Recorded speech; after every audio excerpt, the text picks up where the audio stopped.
Hey everyone, my name is Peyton Lauderdale. I'm one of the co-founders of Gathering Hope. And today I have Sarah Philpott with me. She is an author, but I'm going to have her tell us a little bit more about herself and her life and her family. So Sarah, thank you for joining me today.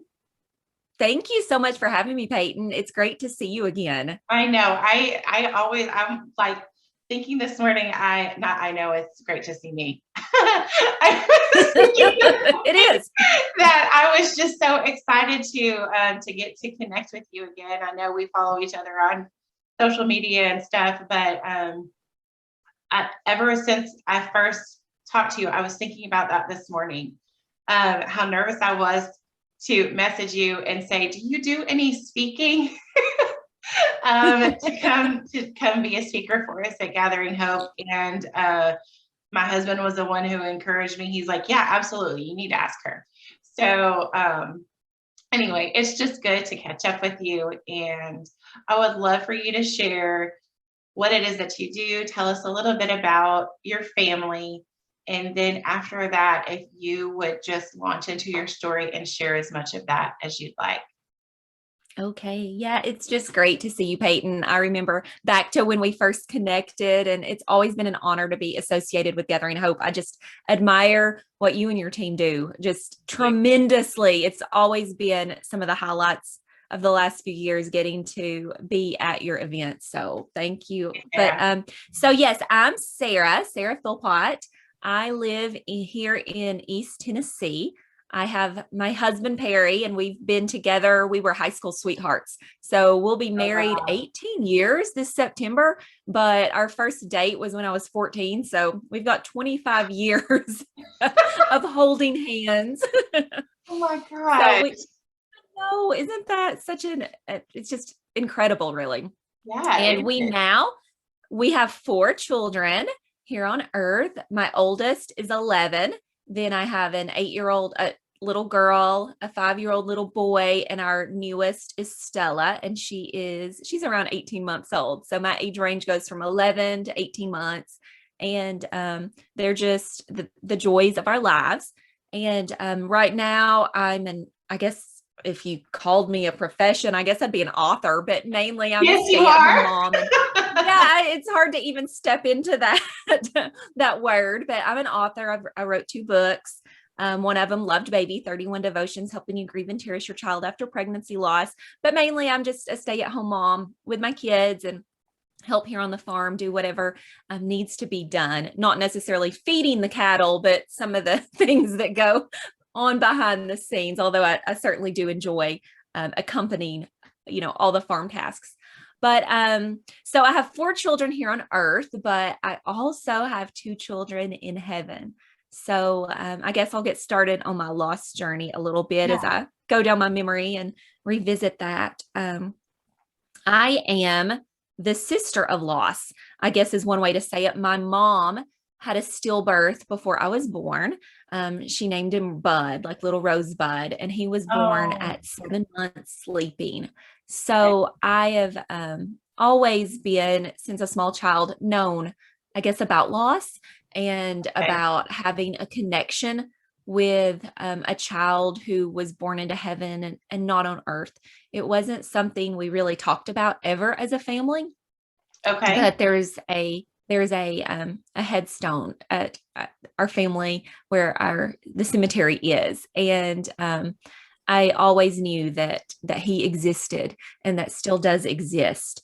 So I had Titus, my oldest child. My husband and I decided that we wanted to have a child, and like most of us believe when we start the pregnancy journey that it's going to be easy, and it was. We had a baby Okay. and he was absolutely fantastic. And when he was about a year and a half old, we decided that we wanted to, go ahead and try to expand our family. And he was this Robin Hood little loving kid. And I was in school working on my PhD at the time at the University of Tennessee. But we decided we wanted to go ahead and just get started on, bringing another baby to the world. And I found out that I was pregnant fairly quick and I was very excited. But unfortunately, I found out that I was going to be losing that baby. I remember that I was sitting in our house and I just started having these severe pains in my back. It felt like somebody taking a sledgehammer to my back. Oh no. And I just hurt so bad. And I don't think I've ever shared this story, Peyton, anywhere. But as you do when you're pregnant and you're hurting, you call your physician. Mm-hmm. And so I called and told the nurse on the line, the person who was scheduling, that I just was hurting extremely badly.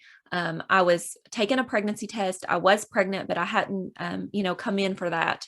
I guess it was 12 weeks at the time. This was, to see the doctor. Yeah, I hadn't been in yet. They didn't want to see me until I was so far along because I'd never had complications before. Okay. And I just kept describing the pain I was feeling. And she just kept, oh, well, just, take some medicine. You'll be fine. That was it. Well, then it kept continuing, and I called back later, and I'm not one to ever call my doctor's office. I'm not one to raise concerns, health concerns, but it was just hurting so bad that I called again and again, the same thing. Well, we'll see you at your first appointment. And that was it. So twice in one day you called? Twice in one day I called. Wow. Yes, twice in one day I called. And I knew that something was going on. I was in severe, severe pain. And I, if memory serves me correct, at that point, I thought, I don't want to go to this doctor's office if they're not willing to see me or to take my pains, as a concern. Yeah. And it's the doctor's office that I'd had Titus with. So I'd had a history with them.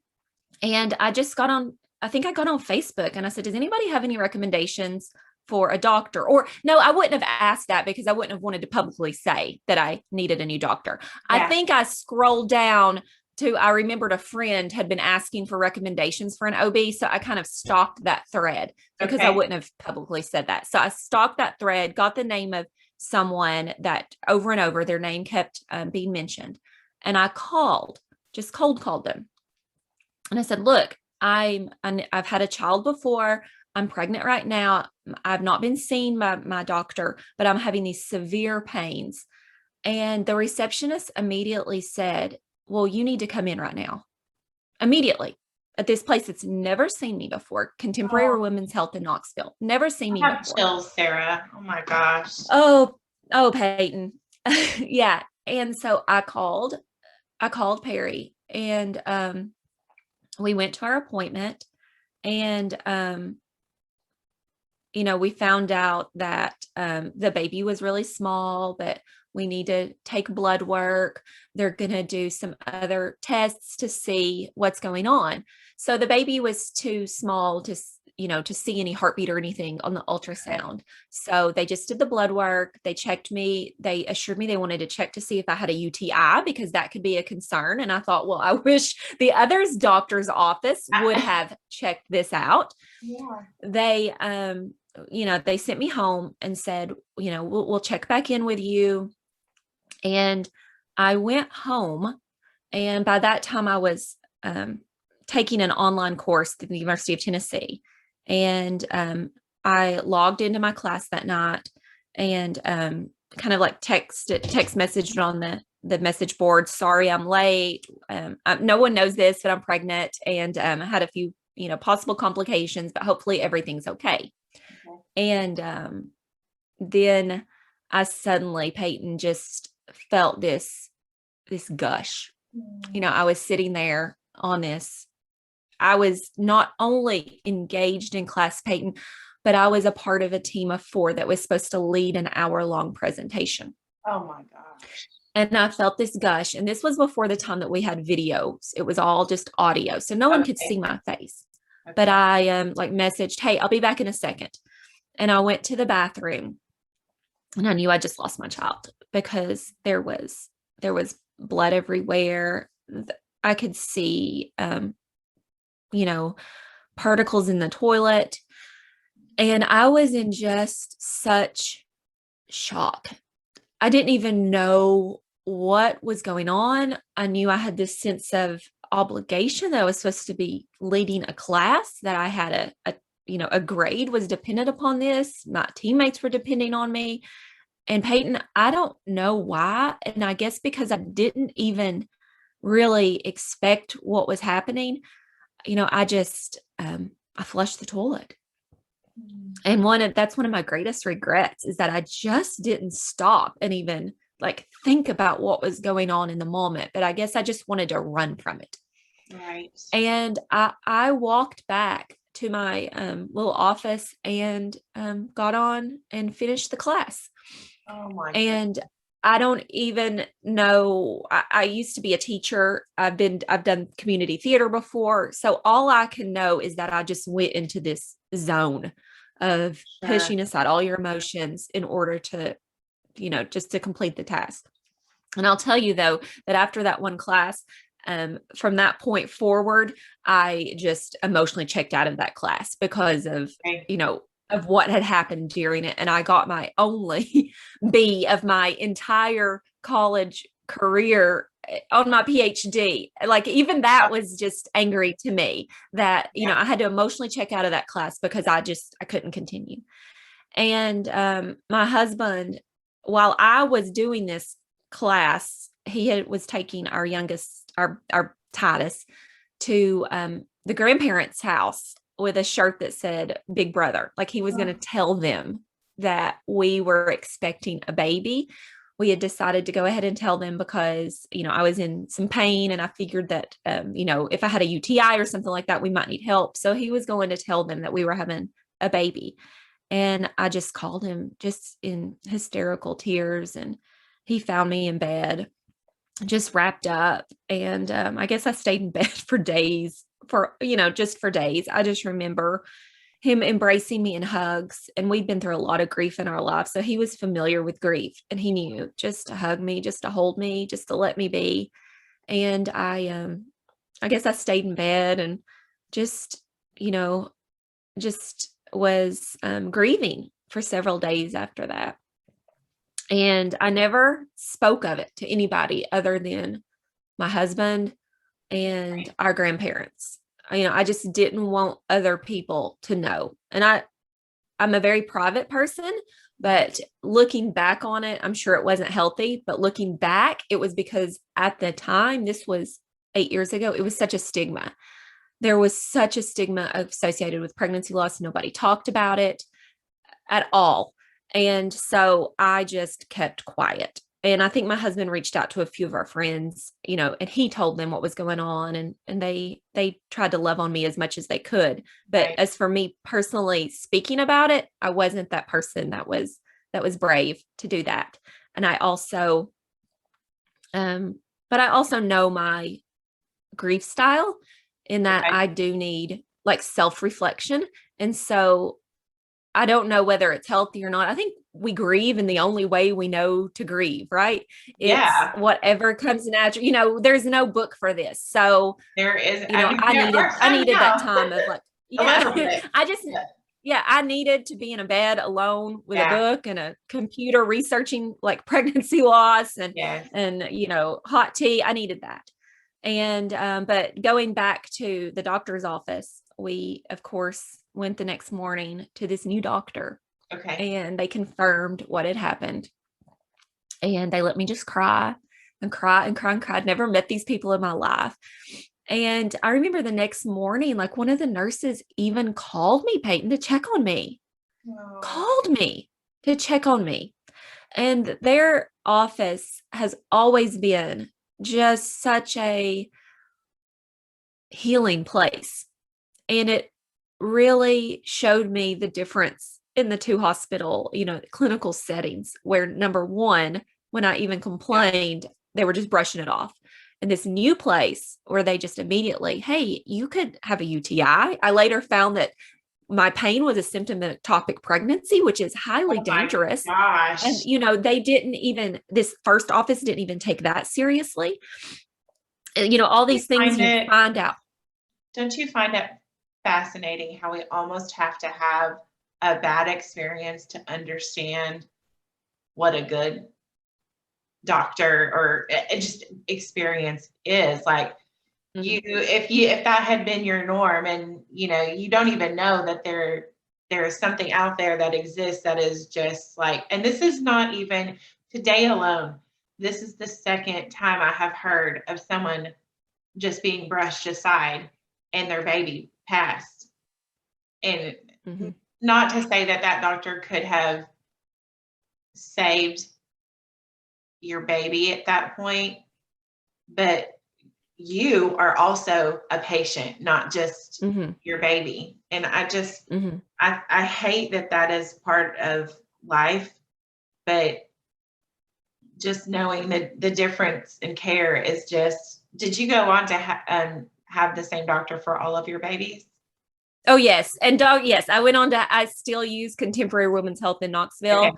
I, for the next 3 babies, for my next, all subsequent pregnancies, let's just put it this way.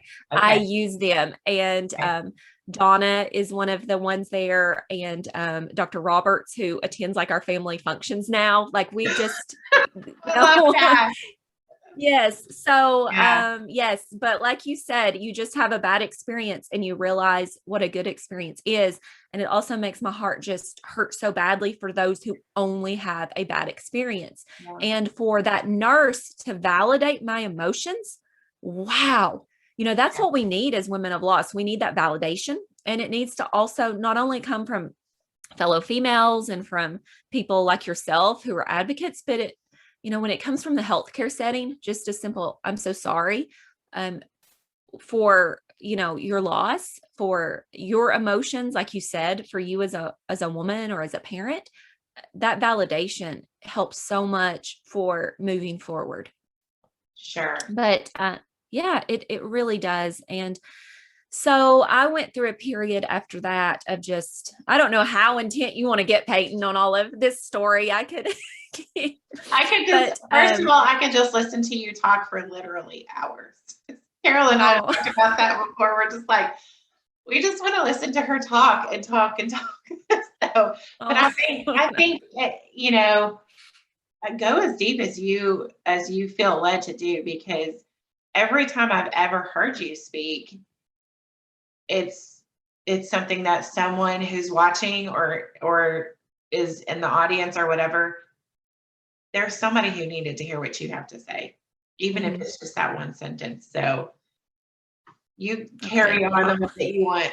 Okay, I'll carry on then. And so I went through a period after that of what I now look back as just severe anxiety. I felt like, even though I wasn't public with my pregnancy loss, I felt like if I went to church, that everybody for some reason knew that I had experienced pregnancy loss, that I'd lost my baby, and I was at fault. I felt so much misguided self-shame for thinking, well, I had, you know, I drank coffee, you know, I must have done this, you know.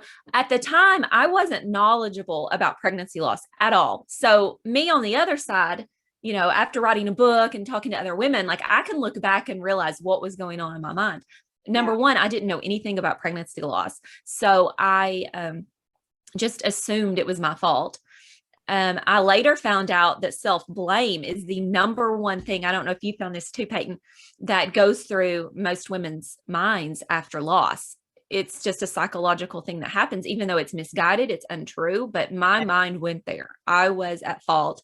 The little voices kept coming in my mind. I had such severe anxiety. I felt like people were looking at me knowing that I'd lost a baby, that I'd somehow done this on purpose or whatnot. Such I felt like traumatic emotions. My head. Yes. Yeah. Like everyone was, sometimes I wanted it there. Like, leave me alone. Can't you read my forehead? But also, like, I feel exactly what you're saying of like, everyone knows. And like, I know they have questions, and, you know, I wrote down misguided self-shame. What a powerful term for what we experience. Yeah. Yeah, because it's totally misguided. It's not the truth.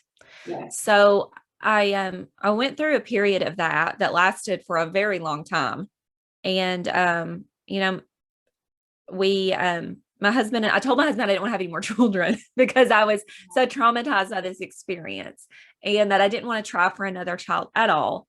And I explore in the book a little bit about sexual intimacy after a loss because it can be terrifying to some, and it was for me.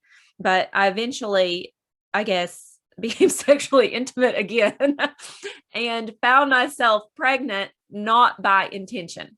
Okay. So this was not intentional. I did not want to be pregnant. But, when I found out I was pregnant, I tried as much as possible to be excited because that's what you're supposed to be when you find you're pregnant. But I was very scared, but I was, also trying to pretend that I was excited. I guess I was, but, the fear of that as well. Sure. And unfortunately, that pregnancy also ended in a pregnancy loss. Now, an association with your organization on this is that I don't know if other women do this. I have completely blocked out the exact circumstance of when that occurred. I can't even develop it in my brain, except when we had at Gathering Hope, for those of your listeners who have been to one of your events, at the end of your event, you allow women of loss to come together and to share their stories. Mm-hmm. And at that table, I remembered exactly what happened on that second loss. Oh yeah. I mean, I was there as a speaker, but I was there as a speaker, but then I just started sobbing when we're all sharing our stories because I finally remembered what happened on that second loss. But I had that second loss. And at that point, my doctor's office decided to start doing some investigation as to why I was having these early miscarriages. I don't know if that's still customary or not, but usually at the time it was after you have 2 early miscarriages, they'll kind of start looking for reasons for this recurrent miscarriage. If you have a great doctor, it's 2. For a lot of people, it's 3. Unfortunately. That is unfortunate because less than 2% of the population has a recurrent pregnancy loss, but then for them not to even, find out. But we did some investigation and it was assumed that I had polycystic ovarian syndrome, PCOS. Okay. And my Donna, the nurse, the physician assistant who I worked with, and I talked about being on medication or whatnot. And I just decided to completely do what the medication was supposed to and just change my diet radically to get away from sugar, all that. And I don't know, I guess it was because I was so determined, I was able to really just completely transform my diet and make some changes. That's probably not the answer for everybody. I don't want to act like that is the answer for everybody, that's some magic solution. It just is what worked for me in this circumstance. Was it metformin that they were suggesting for you? It was metformin. And the physician assistant that I was working with was also very holistic, and she knew that I was pretty determined to try to do it through diet. And so I succeeded in that. I don't know if I can do that again, but I did, I guess, in this situation. And it wasn't as much wanting another child because I was still not in that circumstance, but it was the fear of it happening again is what drove me probably more to the success of that diet than anything. The fear is what drove me. And we, lost that child. I, again, super anxiety afterwards, didn't want to have another child. But once again, I found myself pregnant and, I have Sophie now. So she is our little rainbow, our little rainbow of success. I walked through that journey of being pregnant after loss through fear and trepidation, pretending to be excited, but just terrified every step of the way. I ended up on bed rest. I know Jenny Albers has a new book out right now, Courageously Expecting. And I'm so excited that's out in this world because pregnancy after loss is its own journey in itself. Yeah.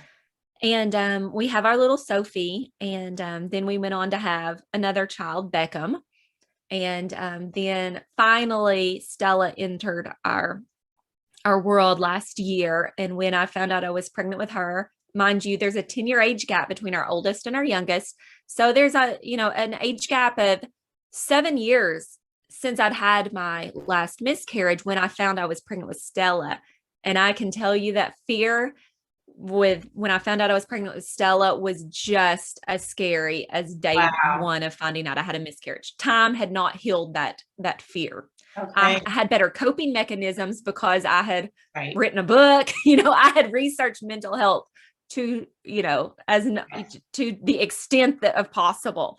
So I was able to walk in this with lots of coping skills that I was able to kind of go into, but still, the fear was there.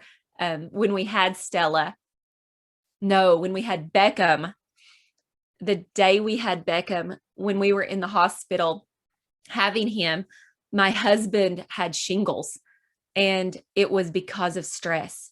And it was because he was so afraid of what was going to happen to me. And he never even, I think when I was pregnant with Beckham, never even was excited about the pregnancy because he was guarding his heart too. And we never talked about it. We both knew that we were each guarding our hearts. Neither of us wanted to talk about it because we knew that it was just so emotional, and we just let each other, guard each into, our own hearts. But he had shingles from nerves and fear. So, it's just how all of this pregnancy loss, it isn't just an event that happens and then it's over.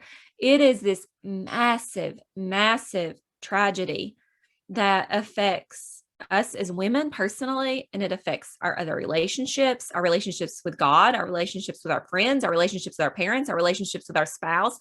And then our spouse or partner is on their own journey as this. So it is I just really feel like we have to, as you say, slay the stigma for awareness, because we can end up in very detrimental relationship struggles simply because of something that happened years and years ago with our loss. And we have to be able to grieve and cherish this precious child that we lost. And we have to have awareness of what goes on in our minds mentally, what happens to our bodies physically. And so I'm just really appreciative of what you do through all of your work. But that's a little bit about my journey. There's a lot of other points in between and everything, but that's kind of a massive overview of my journey with creating a family. Creating a family. What a beautiful way of saying that. Thank you so much for sharing all of your children with us today. I really appreciate you including, every step of the way to get to where and you say your family is complete at this point. Yes. It is. It's completely complete. Yes, there'll be no more children. I've seen you kind of talk about that a little bit. And all of your children are just so precious. Sarah, what do you think has been the most surprising part about your journey? I think one of the most surprising parts in the beginning was how little I knew about loss. But at the same time, even if you know about loss, I don't think you can ever be prepared for losing a child, miscarriage, stillbirth, ectopic pregnancy, that experience, anything. I don't think you can ever be prepared. So I think that was very surprising to me, that how emotionally complex it was to walk through that journey. So that was in the beginning, very surprising to me.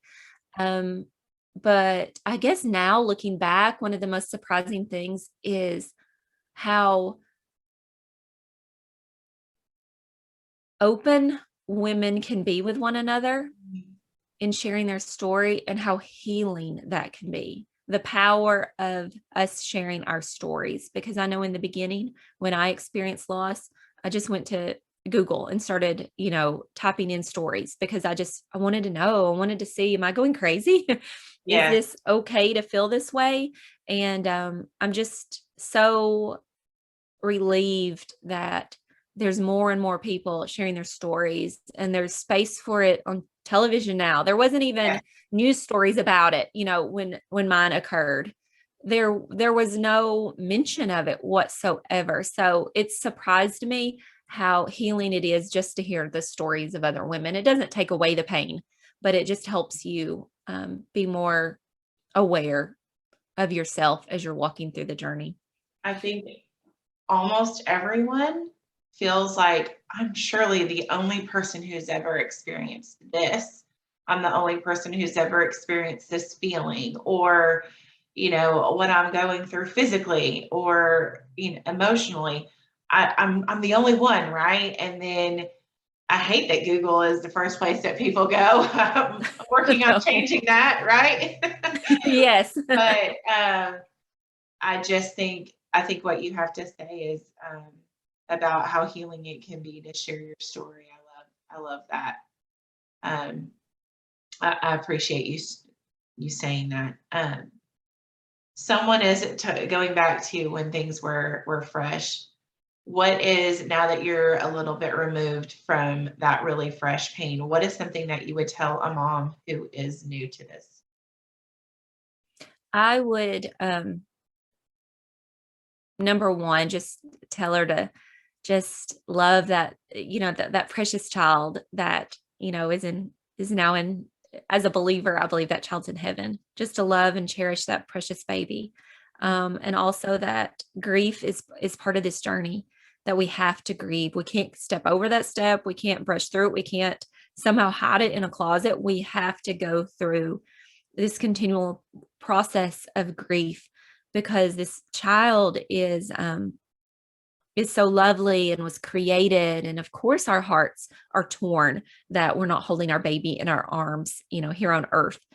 And I would also really just encourage that sweet mama, that if she is feeling that self-blame, if she's hearing those voices in her head, to just replace those with the truth that your child is loved, you are loved as a mama, and that your child is well taken care of, and that these messages of self-blame are not true. They're not true. And that we just have to keep meditating on the goodness other people display to us, the goodness of, our hope and our faith. And we just have to keep meditating on the goodness of all of that, to help replace these negative thoughts that can just seek to kind of overpower us.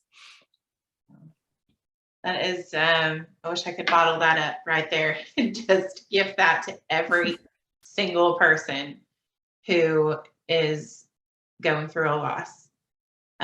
Because I think you're right, like just replacing those thoughts. There's a lot of books out right now about like the mind, like Louis Giglio has one out, Jenny Allen has one out, of like replacing those thoughts. And I just think that's such a powerful thing, especially as believers, that we can take those thoughts captive and know that the Lord is going to replace them. I just love that. Mm-hmm. You had mentioned at the beginning of your story about how it was such a stigma, even just, how many years ago? 8 years ago, was it for you? Mm-hmm. It was 8 years ago. Okay.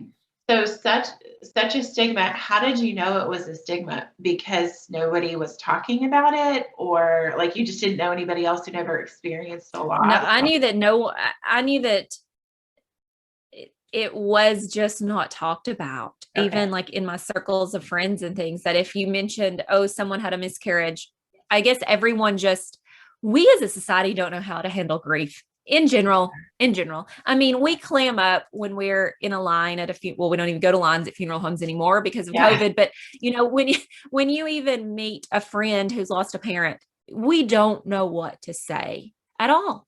So I think we exacerbate that with pregnancy loss. We especially don't know what to say with that, because for the most part, other people have not seen our child. So they don't see our child. Yeah. They have no personal memories with our child.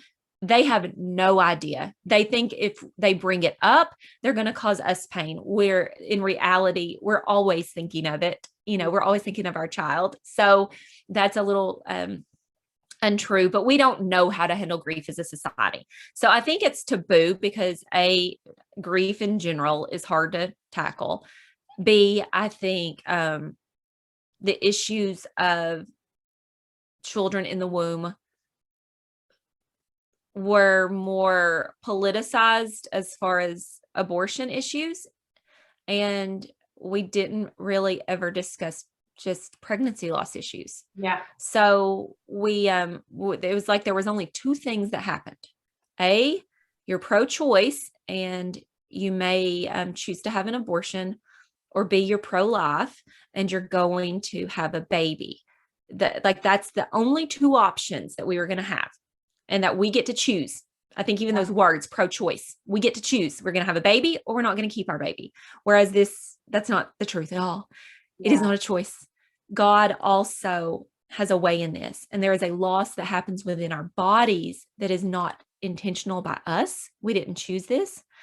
And I think that's also one of the reasons it's taboo, is because we've made it into an issue of A or B, when really there's also a whole segment of society of women, 1 in 4, who experience pregnancy loss that's not by choice, not by any other reason than this is naturally what happens.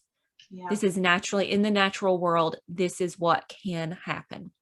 And we didn't talk about it for years and years and years. I know my neighbor, who is in her 70s now, says that when she had her child who was stillborn, the doctor walked out to her husband in the waiting room and said, well, sometimes you lose one.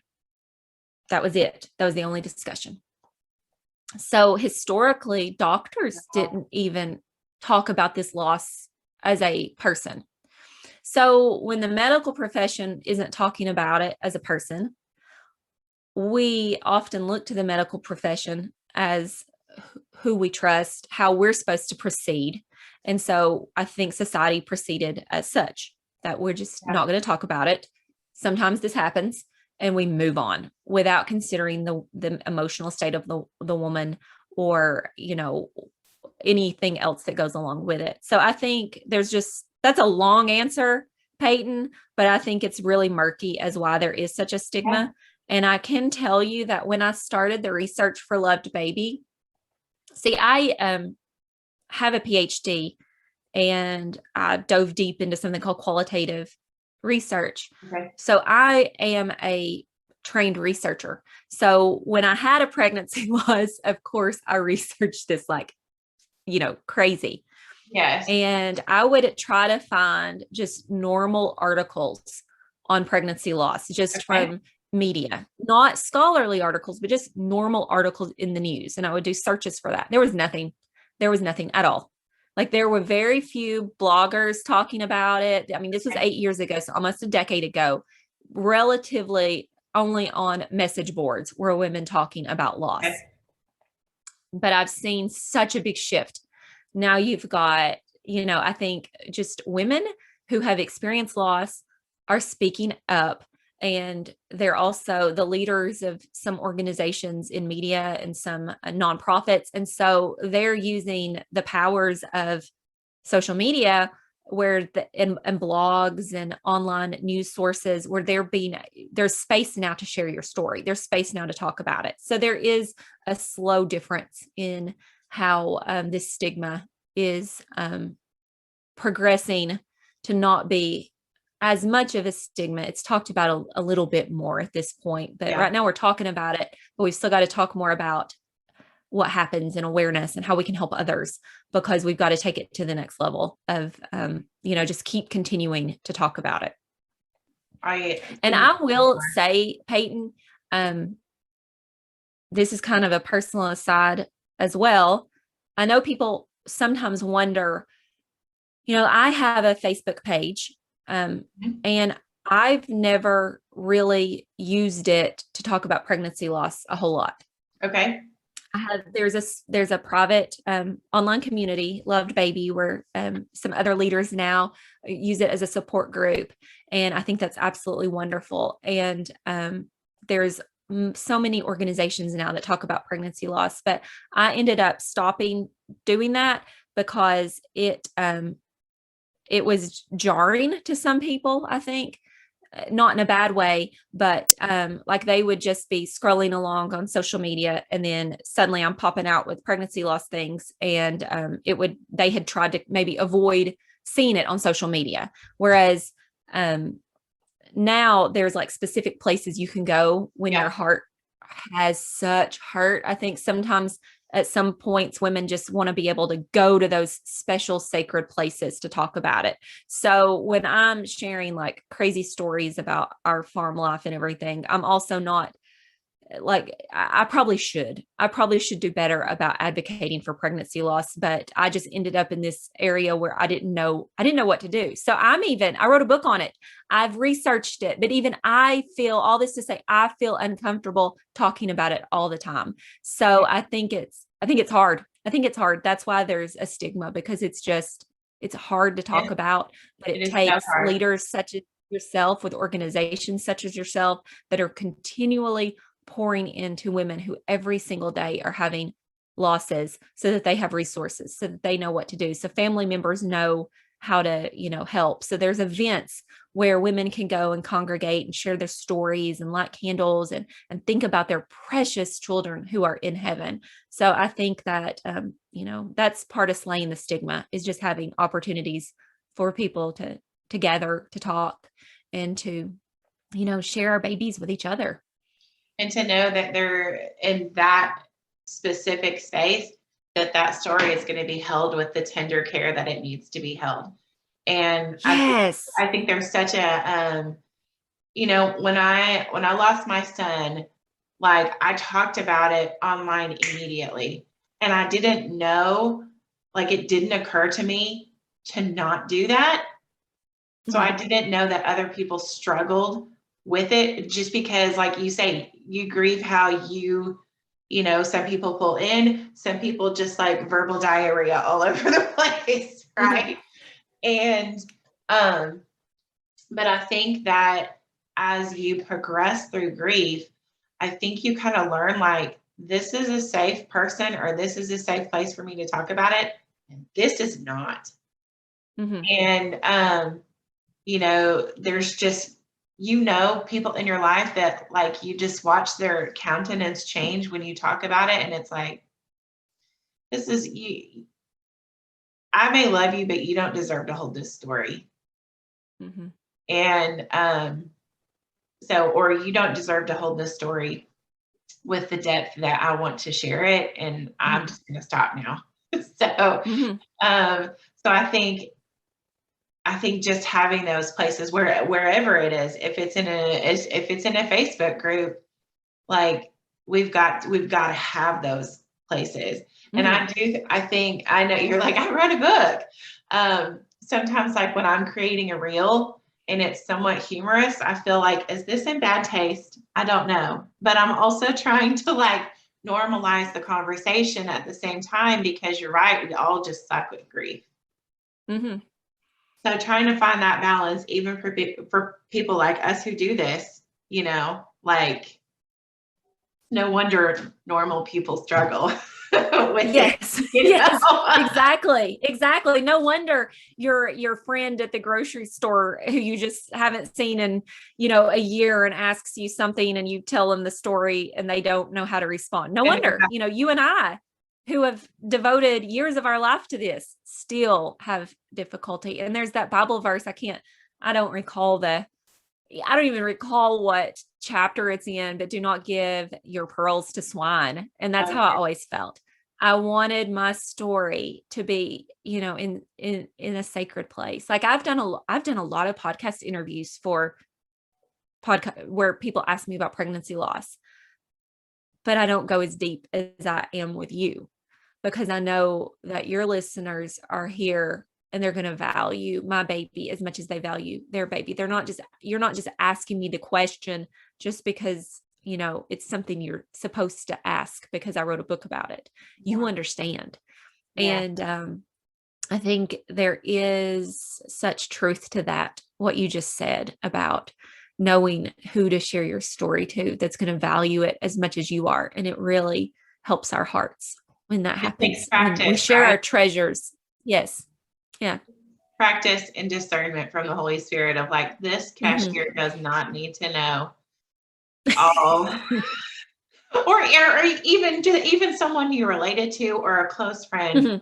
They just may not have the capacity. And like, it has taken years of discernment to know like when to pull back. I've been to a Bible study at one of my friends' churches. I'd never been there before.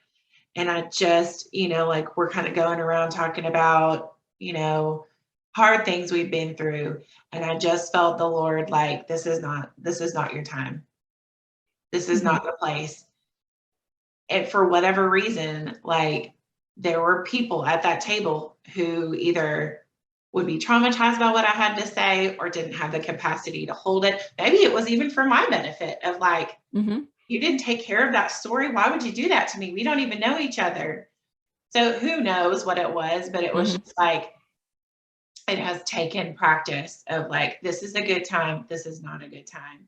This is how far to go. This is not how far to go. And so, but when everything is fresh and raw and like, you're basically like an open wound walking around, you don't even you don't know how to determine who can carry your story and who can't.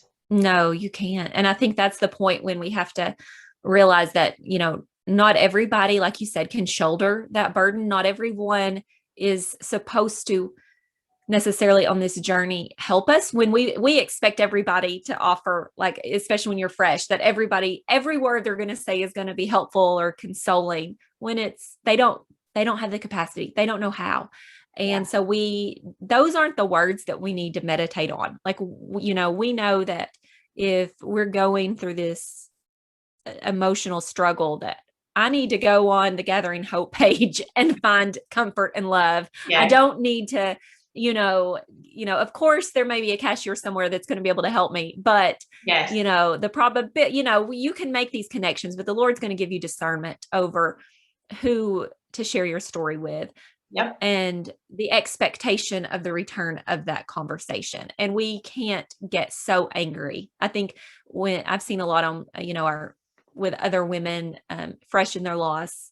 And I mean, I'm sure I was the exact same way. When you get mad that somebody says something that's hurtful, and then you just have to step back and realize that they're not trained for this.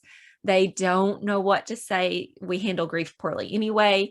And I'm just going to categorize that as, hey, you know what? I hope they one day get some awareness, some sensitivity about it. But right now I'm going to go on to, a place where I know is my safe place to talk about my precious child who's in heaven. I agree. And I agree that there are some people who are just awful. I do think that there are some people who are just awful and just like, could you just think for just half a second before you, I recorded something with Justin yesterday and it's literally 2 seconds long, but he's saying, I know exactly how you feel. We lost our dog last week. Like, he goes, I'll never forget that. Because there's just some things that I will never forget that, so speaking of that, like we know, we finding these safe spaces, creating these safe spaces for women to talk. I still think that we could probably do better. Part of what this whole series is about is, being able to share some of this with your wider community. What do you think that the wider community needs to know about survivors of miscarriage and infant loss? I think the wider community needs to be educated, because I wasn't educated on that. Loss isn't something, for the most part, that you can control. That, first off, I think there was a wide portion of society that, as when you go through any medical thing, well, we could have prevented this somehow, but there's some things in life you can't prevent. So I want this society to know that loss is not for the most part, a reason of anything that the mother did. And for the most part, I think society now understands that. I think they have that empathy and that awareness, but I think early on that they didn't. So I'm glad that that stigma is being slayed, that awareness of what causes loss, that most often it's a chromosomal abnormality that's completely out of our control. And that stillbirth as well are also issues.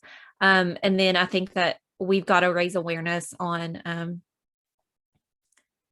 being advocates for ourselves when we go to the doctor and we feel like, you know what, they're really not listening to me. Like I talked about at the beginning, that we have to be able to advocate for ourselves. You know, there's things to watch for later on in pregnancy that we want our physicians to equally watch for as well. So I think we have to advocate for ourselves and, you know, choose who we're going to let care for us carefully. I think that society also, I think a lot of women, and men, because I know that Justin has the exact same thing happen to him as Perry does, that men will come up to him all the time and say something about a loss because they know that he's experienced, they know, you know, his wife, you know, has kind of taken an advocacy position in the loss community. So they'll just come up and talk to him about their loss and what they're going through. That being said, people don't know how to respond to a family going through a loss. So I think when we just give them, you know, an array of options, hey, you know, you might just want to drop dinner off at their house. You might just want to send a card. You might want to put in your phone a reminder the day that, you know, their precious baby died. That way next year you can just reach out and send a card or send flowers or, you know, just say, hey, I know your day, you know, I'm thinking of your baby today too. So I think when we just help give people, the friends, the larger community, the culture as a whole, ways to acceptable ways to love on people after grief in the field of pregnancy loss. I think that is one of the steps that, you know, we all need to be taking right now, just to show people how they can love on women, how they can love on families. Yeah, I agree with everything you said. It can just be something. So it can be something as simple as sending that text. You know, it doesn't have to be a complex thing. You don't have to make 6 lasagnas or whatever, you know.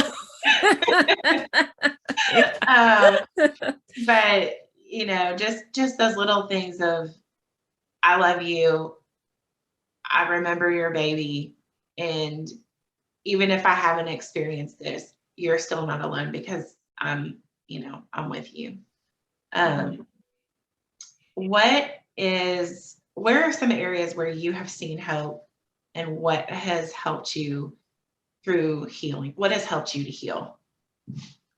One of the things that really helped me to heal was when I really, I guess my faith journey just was tremendously impacted by my loss, because I just grew so close to God, because I realized that, you know, it was me and him in this, that I couldn't expect others to heal me, that, you know, so my faith journey got really strong.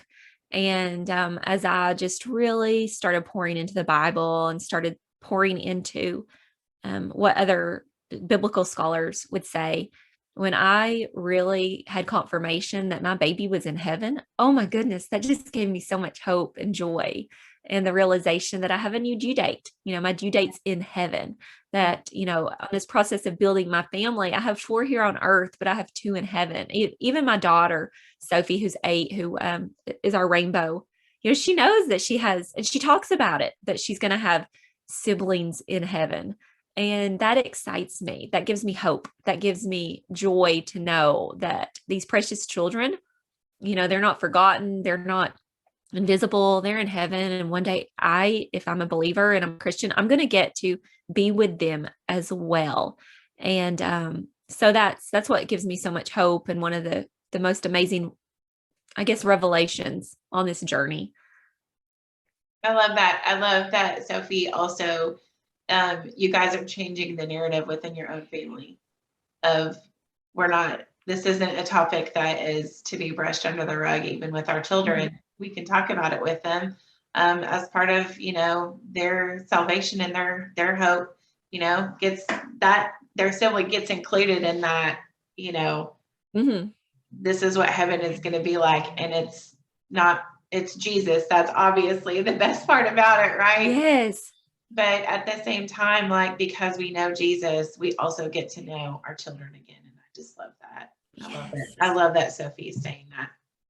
Oh, she is. And, I think it's really neat too that, like you just said, changing the narrative. And I've never thought about that. But when we talk to our children about our whole journey, my boys and my two girls, they're familiar with this journey. And so if it happened to them, if it happens to one of their friends later when they're of the childbearing ages, it's not going to be as taboo for them. They're going to know, right now they know that, we stop and we pray for when we talk about one of our friends who's lost a baby, and we just talk about it like we would if one of our friends lost their father. It's just, it's not uncomfortable to talk about. Now, the grief itself is uncomfortable, but the fact that we're talking about it, we're just open with it. This happens, unfortunately. And we're going to pray for this sweet family, and we're going to know that that baby's in heaven. So you're right. It helps just change the narrative for future generations as well. Yeah. Let's see, any resources that you recommend to women in this community that I would want you to specifically tell us about for people who have not been exposed to Loved Baby yet? Tell a little bit about that book, but any other resources that that you employed in your healing journey? Yes. So Loved Baby is my book, 31 Devotions Helping You Grieve and Cherish Your Child After Pregnancy Loss. And in it are 31 devotions. And I took the stories of other women, other men. I wove them together with my own story. I did, grief research. I did biblical research. And then I melded it all together in just an easy to read book. My goal for this book was I just pictured it on the bedside of a woman, my bedside whenever I went through loss. I just wanted something that was written directly to me. It's written as if it's written directly to the reader. And it just helps them, feel seen and loved. And it's real. It goes into some of the harder parts of loss that, you may not feel comfortable sharing with your best friend right away because you don't have the words to share. Yes. So it's just a book that kind of, it's 31 different devotions ranging from, what happens when words hurt you, like you just said, what happens when someone says, well, we lost our dog, we understand, and also to pregnancy after loss, to just a whole array of pregnancy loss, of pregnancy loss topics is the best way to say it. And I've got stories of miscarriage and stillbirth and all kinds of ectopic pregnancy stories. So it's just a letter for women. It's not written like a letter, but that's the way I think of it. It's just a companion. Yeah. And I was just really honored that the book has won numerous awards. And I'm not so much happy for myself, but I'm so happy for the women who shared their stories. And I'm happy that the larger community in the Christian book industry took note of a book about pregnancy loss. I was told, I didn't go into that, and I'm not going to in this because that's a whole nother story. But I was told no, Peyton, so many times on this book, another podcast, but no one wanted to publish this book. No one wanted to publish this book. And to see it win awards was just like, yeah, you know what? This is an issue that is needed. But so that resource I think is for women. The Bible, go to the Bible, go to the Bible. So that's number one. Have a relationship praying, even if you're praying through tears that you don't even know what you're saying. Pray, Bible, pray. And then there's other wonderful resources. Gathering Hope is like just fantastic. I can't say enough good things about Gathering Hope. Go to everything you do is just so healing and loving. I know Jenny Albers has a new book for pregnancy after loss. I think that's just fantastic. And she does a lot on social media. And there's other wonderful organizations that help do care packages. Just Google it and you're going to find really the leaders of this are Christians. it's the leaders of this right now Yeah. are Christians because we love that love and compassion. So those are just some resources. There's a whole host of resources, a whole host of authors. I think any author you follow that has written a book about this is worthy. And, we all each give our own take. And I think that's what we need as women of loss. We need as much resources as possible. Speaking of books and publishing, I would love for you to share about your new book and share a little bit about what inspired you to write The Growing Season. And then, who's the ideal reader for that? Yeah, so my brand new book released this past October. It's The Growing Season, a year of Down on the Farm devotions. And it's a 52-week journey through the year. And it's small, short devotions, 52 devotions. And they're seasonal, and they take you, each devotion includes recipes or journal activities and funny stories and poignant stories. And I designed it to just draw us closer to our Creator in this simple way. And it's taken, it's just kind of reflections from the farm.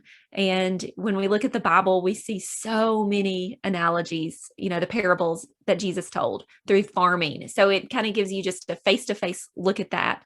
So my ideal reader, of course, anybody, I want anybody to read the book, but no, it is written for women, although I have been surprised by the amount of men who have come back to me and kind of been like, "Hey, Sarah, I picked up your book because I love you. And I have to tell you, I love this book."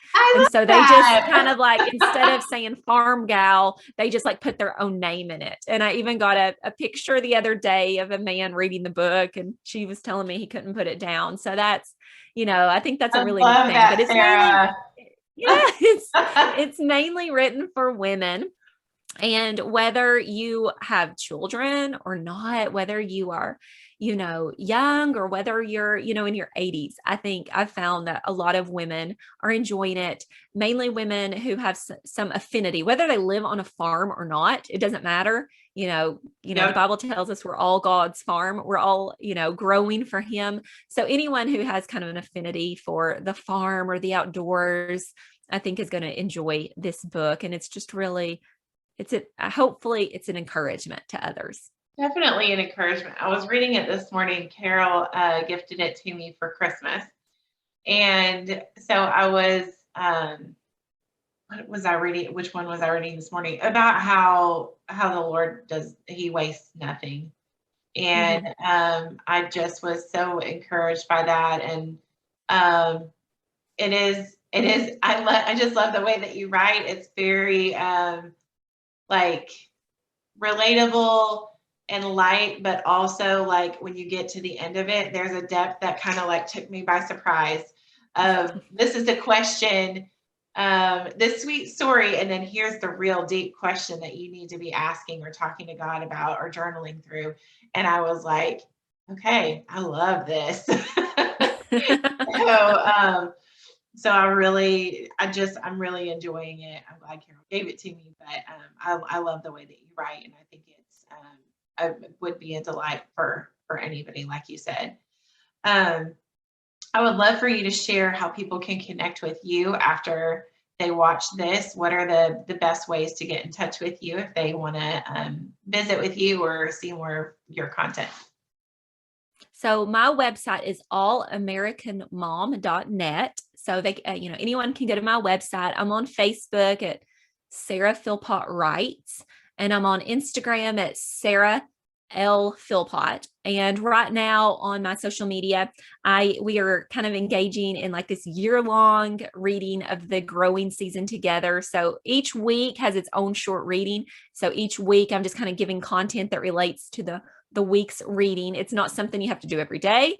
It's no, there's no major tasks you have to do. It's just, read the devotion with us and pop in when you can and kind of have fun with that. And then, so that's my main pages, my Facebook page and my Instagram page. There is also a loved baby support group on Facebook. So if you just Google, if you look on Facebook, loved baby support group, or if you go to my website, there's a link for that as well. And that is, I founded it, but right now it is being run by a team of fantastic women who just pour into other women. And that's a safe place for women to go and share their stories. Just another option for women to go and gather. So if you're really looking for pregnancy loss materials, that's a place to go. If you are, triggered by seeing pictures of, like a baby or a small child, I do put that on my social media. So, although I want people to follow me, if it hurts your heart right now, if you are fresh in your grief and you do not need to see a picture, of a toddler, then, I totally understand why you may have to silence me for a while. You don't have to unfollow, but you can silence me. And I think there's power in that. So, wherever, if you want to just connect through the book, then that's fine as well. However we can connect is wonderful. I love that. Thank you so much for being on here today, Sarah. I really, really appreciate you. Oh, I always love talking to you, Peyton. Thanks so much. Thank you. Bye. Bye.